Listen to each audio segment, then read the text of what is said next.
अरे बंद करा हा भाऊचा धक्का. काय मुद्दे घेतले आज? फालतू मुद्दे घेतले. जे महत्वाचे मुद्दे होते ते मुद्दे आजच्या भाऊच्या धक्क्यावरती घेतलेच नाही. मी पहिला मुद्दा सांगतो. मित्रांनो, विशाल कोतियान एपिसोड मध्ये बोलला होता की माझे होठ खूप सेक्सी आहेत, मला किस करायची इच्छा होते. एवढ्या मोठ्या नॅशनल टेलिव्हिजनवरती असे अश्लील शब्द तो बोललाय, त्यावरती ऍक्शन भाऊच्या धक्क्यावरती काय घेतली गेली नाही. दुसरा महत्वाचा मुद्दा म्हणजे मित्रांनो, काल राखी सावंत तिच्या आईचं दुःख होतं तिच्या मनामध्ये, ती टेलिफोनवर बोलत होती, तेव्हा हे लोक तिच्यावरती हसत होते. प्राजक्ता आणि अनुश्री, त्यावरती पण रिषद भाऊ काहीच बोलले नाही. अनुश्री आणि मला वाटलं की आज तरी रितेश भाऊ बोलतील, त्याला फटकावतील. तुम्ही तुमच्यातली माणुसकी मेली आहे का? ती एक दुःख व्यक्त करते आणि त्याबद्दल तुम्ही हसता, या गोष्टी पण बोलल्या गेल्या नाहीत. तिसरी गोष्ट मित्रांनो, प्रभू शेळके याच्यावर विशाल कोतियांनी राग दाखवला, अग्रेशन दाखवलं, त्याला हलवलं. तो एक व्यक्ती आहे, छोटासा मुलगा आहे, त्याच्यावरती हात दाखवण्याचा फालतू प्रयत्न करत होता. हा पण मुद्दा घेतला गेला नाही.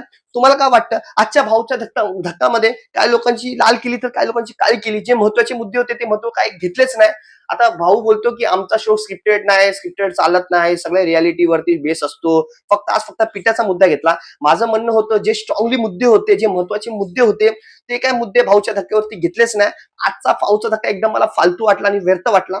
तुम्हाला काय वाटतं? जे 3 मुद्दे मी मांडले तुमच्या समोर, ते मुद्दे घेतले पाहिजे होते का नाही? त्यावरती ऍक्शन झाली पाहिजे होती का नाही? कारण की हे खूप स्ट्रॉंग मुद्दे होते आणि ह्याच्यावर बोललं पाहिजे होतं. सगळ्यात मोठा मुद्दा तो विशाल कोतियांचा होता, जो किस्सा, तो एकदम अश्लील शब्द बोलला होता. त्यावरती तरी एखादा शब्द तरी रितेश भाऊ बोलला पाहिजे होता, पण त्यावरतीही काही बोललं गेलं नाही. अत्यंत मला दुःख वाटतं.